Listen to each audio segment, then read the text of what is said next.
Amis téléspectateurs, bienvenue à votre magazine La Semaine du Ministre, surtout que c'est le premier numéro du mois de septembre. Bienvenue.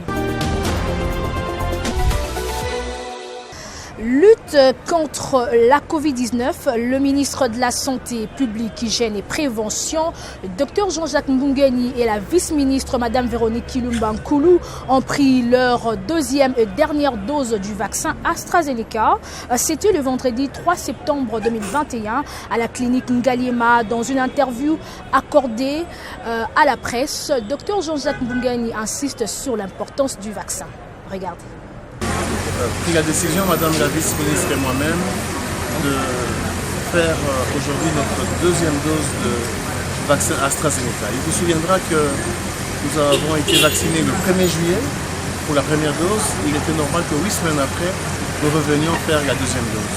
C'est toujours dans le cadre de la sensibilisation pour la vaccination de la pandémie, contre la pandémie Covid-19, que nous sommes venus ici nous faire vacciner une seconde fois. C'est important parce que nous avons relancé la vaccination ici le 17 août de cette année, après avoir reçu 51 840 du vaccin AstraZeneca. Nous, également officiels, et le vice-ministre et moi-même, ministre de la Santé, nous nous sommes donné cet élan d'exemple pour motiver la population à se faire vacciner. Il n'y a pas d'autre choix que d'adopter la vaccination comme un élément de la riposte contre la pandémie Covid-19. Voilà la raison de notre séjour et passage ici aujourd'hui à la clinique Ngaliema. Nous sommes venus ici également la première fois et nous revenons une deuxième fois ici à la clinique Ngaliema. Le ministre de la Santé publique, Hygiène et Prévention, le Dr Jean-Jacques Mbungeni, a pris part à la session de présentation de projets d'équipements médicaux en vue d'un partenariat entre son ministère et la multinationale Philips du 28 au 29 août 2021 à Johannesburg, en Afrique du Sud. Dans son mot, le ministre de la Santé publique, Hygiène et Prévention, Dr Jean-Jacques Mbungeni, s'est félicité du déroulement de ces assises. Regardez. Je commencerai par féliciter tous les intervenants de ce jour et même d'hier, parce que ça nous a permis réellement d'échanger sur le besoin de la République démocratique du Congo dans le secteur de la santé. Point de besoin de rappeler que nous devons absolument renforcer le système sanitaire dans notre pays. Et comme je l'avais dit d'entrée de jeu, nous sommes à la bonne adresse. Philips nous a présenté différentes solutions en termes d'appui au niveau de l'imagerie, au niveau du monitoring des soins intensifs, ainsi que de la prise en charge dans les services des urgences.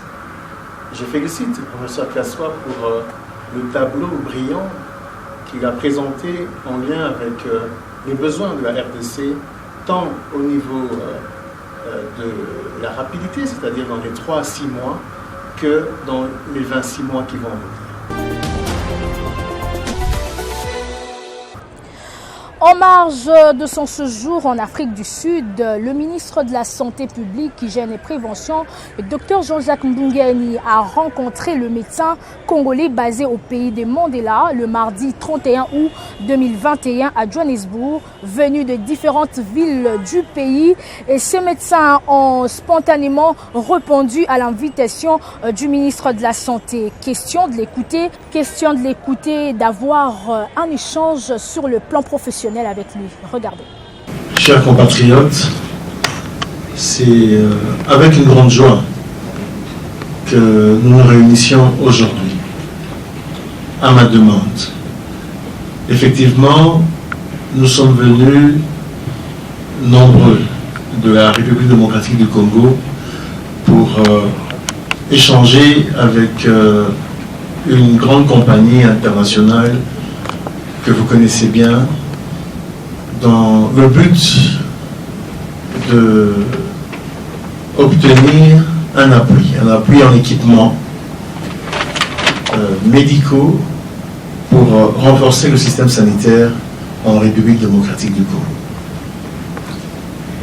Je me permettrai de vous rappeler que notre gouvernement, dans son programme d'action, a retenu 2 axes importants dans le secteur qui nous concerne. Il s'agit d'abord de la mise en œuvre de la couverture sanitaire universelle et de la lutte efficace contre les grandes endémies et les épidémies. Dans le premier axe, en lien avec la santé universelle, nous avons d'abord la réhabilitation, la construction des hôpitaux et les équipements de ces mêmes hôpitaux. En deuxième point, l'accroissement à plus de 50% à l'accès aux médicaments, tant génériques que spécifiques. Au troisième point, nous avons la mutualisation, en gros dans le secteur formel, dans le secteur informel et même mutualisé pour les indigents. Nous avons aussi la prétention de donner, comme vous le savez, le paquet essentiel de base à tous les Congolais. Il est vraiment dans l'attente du chef de l'État de ramener la santé auprès des personnes les plus vulnérables. Donner le paquet minimum au niveau des centres de santé. On a plus de 8000. Donner le paquet complémentaire au niveau des hôpitaux généraux de référence. Nous avons autour de 516 zones de santé. La vice-ministre de la Santé, Mme Véronique Kilumba Nkoulou, a effectué une descente le jeudi 2 septembre 2021 aux cliniques universitaires de Kinshasa pour y réceptionner un lot d'équipements et matériels des néonatologies destinés au service néonatologie de cet établissement public, un don de l'UNICEF. Regardez.